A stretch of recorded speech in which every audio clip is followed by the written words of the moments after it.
I think it's pretty safe to say that for most of us, our backhand is not as consistent as our forehand is. Guess what? Today, Laura Fenton-Cavanda is going to help us to get more consistent off our backhand side. Stay tuned.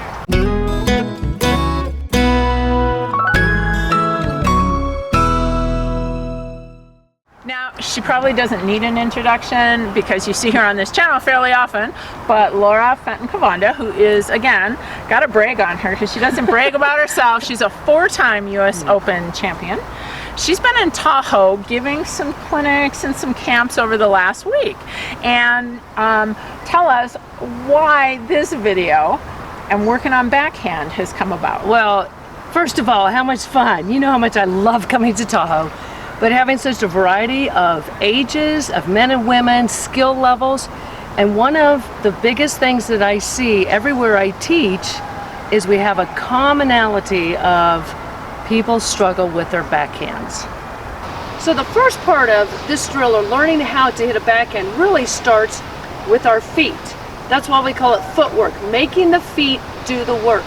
Every time we hit the ball, ideally, we want it to be the same distance from our body, the same height, so we become consistent every time we hit a backhand.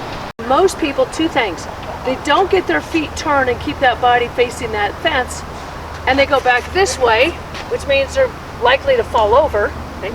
Or they get back to here and stop, and then just swing with the arm. So momentum's going backwards, trying to swing forwards, we're not as consistent. And that's what we're trying to work on with our backhand, is getting to that ball, so when we swing, we're at the same height, same distance from the body, every time we hit that ball.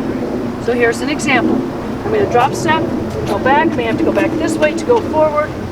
There's my swing.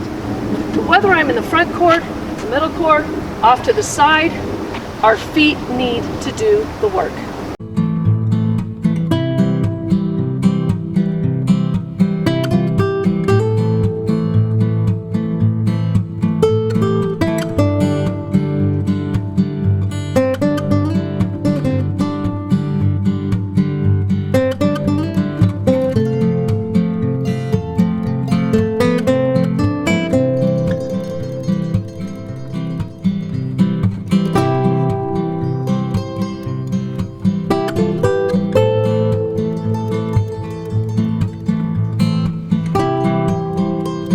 Point number one, when we're facing the net, and maybe we're at the kitchen line or mid-court transition area, very first thing we want to do is drop step.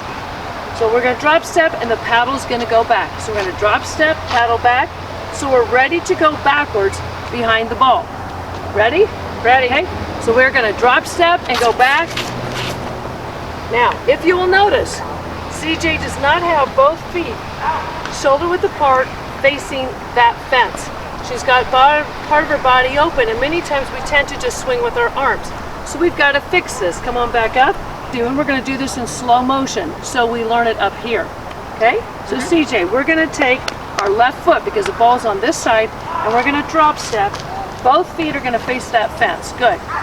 Now we need to go back as quickly as we can, so we get behind the ball, because we want our momentum to be going forward.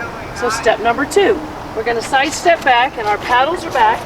We're going to get back behind this ball, because the ball is bouncing up here. Now we want to be able to go forward. We've got to get our momentum going forward, because many times people are very good at getting back to this point, but then they stop their feet and still swing with their arm.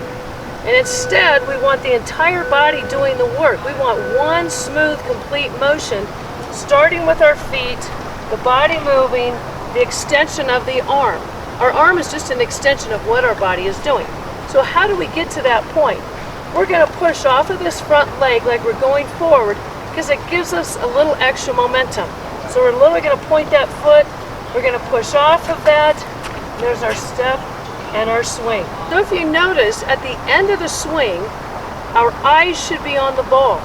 Seeing that ball hit our paddle, our shoulders are over the ball. So when I take that swing, I should be able to freeze almost like I'm a trophy.